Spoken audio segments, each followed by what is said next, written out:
सच की आवाज, हर खबर सबसे तेज।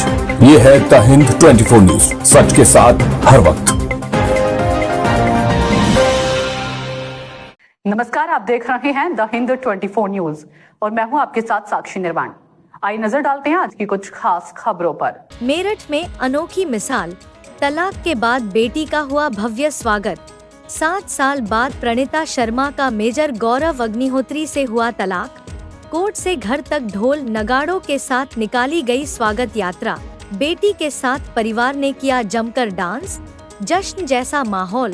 पूरे परिवार ने पहनी एक जैसी टी शर्ट, लिखा था I love my daughter. Retired जज पिता ने बेटी का किया सम्मान के साथ स्वागत। घर पहुंचने पर फूल मालाओं से किया गया अभिनंदन। मिठाई बांटकर परिवार ने जताई खुशी। पिता बोले, बेटी शादी में खुश नहीं थी, उसे खुश रखना मेरा फर्ज। समाज में बेटियों के सम्मान का दिया मजबूत संदेश। सोशल मीडिया पर वीडियो तेजी से हो रहा वायरल। लोग इस पहल की कर रहे जमकर तारीफ।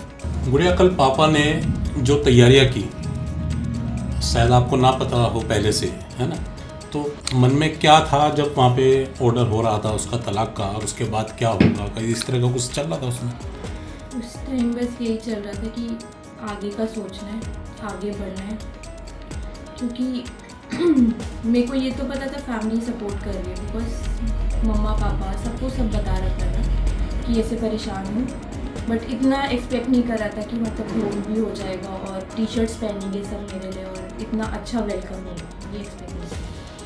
अच्छा, ये 7-8 साल के बाद ये सब हुआ है, तो पूरा प्रक्रिया, मतलब आपने बीच बीच में कई बार माइंड में अलग अलग चीज़ें आई होंगी कि अब क्या होगा आगे, है ना, और शादी होने के बाद पहले जब वहाँ पहुँचोगे तब अलग कुछ थॉट्स होंगे, उसके बाद बीच में जब ये यहाँ तक की नौबत आई तो कुछ और थॉट्स होंगे, तो कैसे कैसे अलग अलग आप स्टेज से गुजरी हैं इन चीज़ों में पिछले 7 साल में?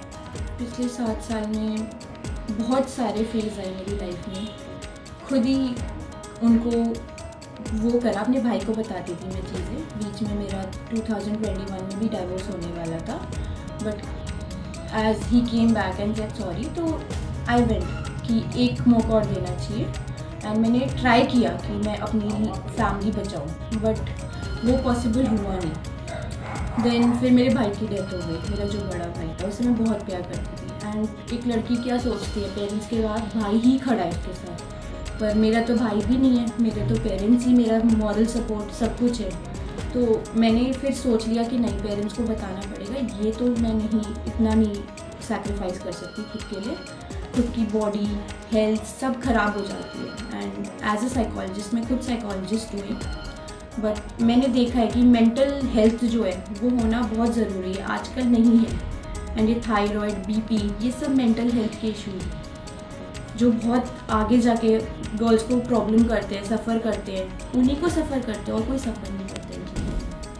तो मेंटल हेल्थ सबसे ज़्यादा ठीक होनी ज़रूरी है लेडी की आफ्टर मैरिज। तो इस दौरान बेबी भी है आपके पास, उसके बाद लगता था आपको चेंज हो जाएगा कुछ? मैं इसी वजह से ये सोच के रुकी थी, क्योंकि मेंटालिटी होती है ना गर्ल्स की कि हाँ बच्चा हो जाएगा, लड़का हो जाएगा तो ज़्यादा प्यार करने लगेंगे, सपोर्ट करेंगे, बट ऐसा कुछ हुआ नहीं। ये सब सिर्फ थिंकिंग प्रोसेस है हमारा, ये चेंज नहीं होता। अच्छा, उसके बाद जब वहाँ से आने के बाद फिर आपने खुद सोचा कि आगे की लाइफ कैसे रहेगा आगे का? हाँ, मैंने सोचा, मेरे पापा ने बहुत सपोर्ट किया मुझे इस चीज़ में। मैं खुद LLB कर रही हूँ, मेरा लास्ट सेमेस्टर बचा है, उसके बाद मुझे LLM करना है, PhD करनी है। I want to go to supreme court and be a advocate like my brother and my father, ये मैंने सोचा।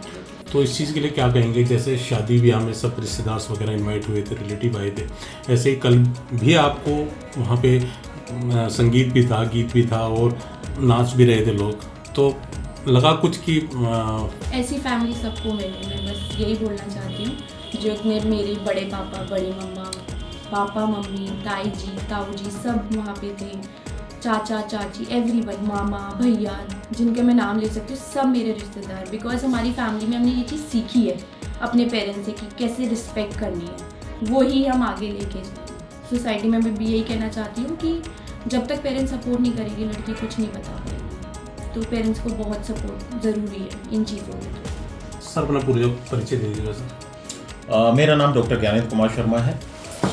मैं यहीं से NAS कॉलेज से मैंने विधि शिक्षा प्राप्त की थी, LLB प्राप्त करके, लेकिन LLB पूरा होते ही मेरा सिलेक्शन हो गया था वेस्ट बंगाल जुडिशियल सर्विसेज में। वहाँ पर मैं चला गया था, बहुत छोटी उम्र का ही सिलेक्शन हो गया था। वहाँ से जब उत्तर प्रदेश में भी सिलेक्शन हुआ तो मैं यहाँ पर आ गया। वहाँ से 3.5 साल नौकरी करने के बाद उत्तर प्रदेश से जब बाइफर्केशन ऑफ स्टेट हुआ तो मैं उत्तराखंड में चला गया। तो मैं उत्तराखंड से as session district and session जज रिटायर्ड हुआ हूँ और लंबे समय तक मैं डायरेक्टर उत्तराखंड जुडिशियल अकेडमी रहा हूँ, जहाँ पर न्यायिक अधिकारीगण, अन्य पुलिस अधिकारीगण, प्रशासनिक अधिकारीगण, चिकित्सक व अन्य जो तत्व हैं उसके न्यायपालिका के, वहाँ को ट्रेनिंग दी जाती है। सर, कल की एक वीडियो सोशल मीडिया पे वायरल है जिसमें आप और आपकी बेटी और पूरा परिवार ढोल नगाड़ों के साथ कोर्ट से निकल रहा है। बताया जा रहा है कि तलाक के बाद ये सब कुछ हो रहा था वहाँ पे। सब क्या पूरा था और क्या मैसेज देने का प्रयास किया गया? पूरा ये था, मेरी बेटी ने जब ये पैदा हुई थी तो हमने बड़ा स्वागत किया था। पहला मेरा बड़ा बेटा था, छोटी बेटी थी, बड़ा स्वागत, अब ढोल नगाड़े बजे थे। इसने वो प्रोसेशन नहीं देखा था जब ये पैदा हुई थी। हम इसको दिखाना चाहते थे कि हमारे लिए तुम्हारा वो ही महत्व है जितना जब तुम पैदा हुई थी, आज भी उतना ही महत्व है। इसलिए वो ही प्रोसेशन हमने आज किया, कल किया तलाक के बाद। दूसरा ये था, जिस खुशी से हमने विदा किया था इससे शादी के बाद कि जब दूसरा परिवार बसा, ये कहते हैं ना पराई हो गई बेटी, पराई नहीं होती। एक परिवार का निर्माण करती है जब वो कुंवारी होती है, अपने घर में रहकर पिता के परिवार का निर्माण करती है। दूसरे परिवार का निर्माण करती है जब वो ससुराल चली जाती है, ससुराल पक्ष का निर्माण करती है। 2 परिवारों का निर्माण करती है। तो हमने कहा जब खुश रहे दूसरे परिवार का भी निर्माण कर, लेकिन वहां संभव नहीं हो सका तो वहां ये नहीं उसको कुंठित छोड़ें, उसको कुंठित नहीं छोड़ना था। परिवार में पुनः उसी तरीके से वापस करना था, जैसे भेजा था उसी तरीके से वापस लिया। तो इस मौके पे क्या सब रिश्तेदारों को या मेरे बहन भाई सब उपस्थित थे। मेरी एक भतीजी बिल्कुल US से भी आई है, USA से भी यहाँ उपस्थित थी कल, वो उसने भी प्रोसेशन में भाग लिया। एंड हमने तो पूरा प्रोसेशन एंजॉय किया, जैसे जैसे मेरी बेटी पैदा हुई है उस तरीके से एंजॉय किया। सर, मैं जानना चाहूँगा कि यहाँ तक नौबत कैसे आई? कितने साल पहले बेटी की शादी की थी? 7 साल पहले शादी हुई थी। मैं हमेशा कहता रहा हूँ, मैं पॉजिटिविस्ट हूँ, मैं इतिहास में बिलीव नहीं करता। अतः क्या गलती रही, वहाँ की रही या यहाँ की रही, उस पर अगर मैं कुछ कहूँगा तो उसका कोई अंत नहीं होगा। इसलिए उस पर मैं कुछ नहीं कहना चाहता, सिवाय इसके मेरी बेटी खुश नहीं थी। ये जो कल पूरा हुआ है, तो इससे क्या एक मैसेज देने का प्रयास किया गया सोसाइटी के अंदर? Yes certainly. मैं मुझे जो समाज में कहा जाता है वो फेमिनिस्ट कहा जाता है कि आई एम ए फेमिनिस्ट, क्योंकि मेरी PhD भी वीमेन राइट्स पर है, पोस्ट डॉक्टर भी जेंडर जस्टिस पर है, एंड उसके बाद मैंने किताबें भी लिखी हैं। अगर आप उधर देखेंगे, कैमरा उधर करेंगे, तो मेरी पहली किताब वीमेन एम्पावरमेंट पर है, जो चीफ जस्टिस ऑफ इंडिया ने रिलीज की थी। Chief justice Uttarakhand, chief justice of India. तो एक कंसेप्ट है मेरे दिमाग में कि वीमेन का एम्पावरमेंट कैसे हो। तो वो कंसेप्ट केवल किताबों में नहीं रहना चाहिए। किताब में बहुत लिखा है, संविधान में लिखा है, मैंने भी किताब लिखती उसमें भी लिखा है, धरातल पर अवतरित होना चाहिए।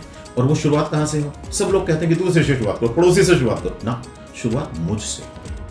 तो पहले एम्पावरमेंट मैं अपने घर में लाऊं। वो मैंने समाज को एक सूचना देने का प्रयास किया कि हर एक पिता का दायित्व है कि वो बच्ची अगर कष्ट में है, बच्ची अगर प्रसन्न नहीं है, तो उसका दायित्व होना चाहिए वो काम करने का जिससे उसको प्रसन्नता प्रदान हो। प्रसन्न अपना जीवन है, छोटा सा जीवन है, उसे कुंठा में निकाल दो। ज्यादातर महिलाएं और लड़कियां कुंठा में तो निकाल लेंगे ससुराल में जीवन, कह ही नहीं पाती, किससे कहें? ससुर सुनने को तैयार नहीं है। पति जिसके आधार पर वो गई है, वो दूसरे विचार का कुछ अगर मिल गया तो कहाँ कहे वो? पिता कह देगा वहां जाओ, ससुर कह देगा मुझे नहीं पता, पति उस पर ध्यान नहीं देगा, क्या करेगी? वो कुंठा में रहेगी, पूरा जीवन कुंठा में निकल जाएगा। एंड जो बच्चे आगे आएंगे ना, कुंठा के वैवाहिक जीवन से कुंठित ही बच्चे पैदा होंगे। आप स्वस्थ बच्चों की परिकल्पना नहीं कर सकते। तो वही समाज को संदेश देने का मेरा प्रयास था, अभी भी आगे भी रहेगा, कि भाई अगर कुछ सुधार करना है और अपने में सबसे पहले करना है, तो घर की जो लक्ष्मी है ना, बेटी है, बहू है, माँ है, चाची है, बुआ है, उनके साथ सही व्यवहार करना शुरू करो। कल जब तलाक का डिसीजन आया या आने वाला था, तो उससे पहले आपने मन में कुछ प्रिपरेशन या तैयारी की थी इसकी? प्रिपरेशन पहले से ये थी कि बस बेटी का स्वागत करूंगा, मुझे बेटी चाहिए और कुछ नहीं चाहिए। सबसे पहले प्रिपरेशन तो ये थी। और सबसे बड़ी बात थी ये थी कि मैंने वो परिस्थितियां पैदा की, मैंने वो चीज में सरेंडर करता गया था, मटेरियलिस्टिक चीज। मेरी बेटी का आत्मा है, मेरी तरह आत्मा है, तो मैंने इस पे तो कंप्रोमाइज करने का सवाल ही नहीं था। बाकी चीज जो धन है, दौलत है, उस पे मैंने कंप्रोमाइज किया, क्योंकि अगर मेरी आत्मा मेरे पास आ गई और ये इसने जैसे पहले शादी से पहले अच्छे स्कूल्स में पढ़ी है, इंडिया के टॉप एजुकेशन इंस्टीट्यूशन में पढ़ी है, समाज में इसका वो भी रोल भी अच्छा है और अब भी अच्छा रोल कर रही है, तो अगर ये अच्छा रोल करके प्रसन्नता में आ जाएगी तो मैं तो एक सक्सेसफुल फादर हूँ। और वहीं मैं उसको कुंठा में पड़े रहने दो तो I will be failure as a father. देखते रहिए द हिंद 24 न्यूज।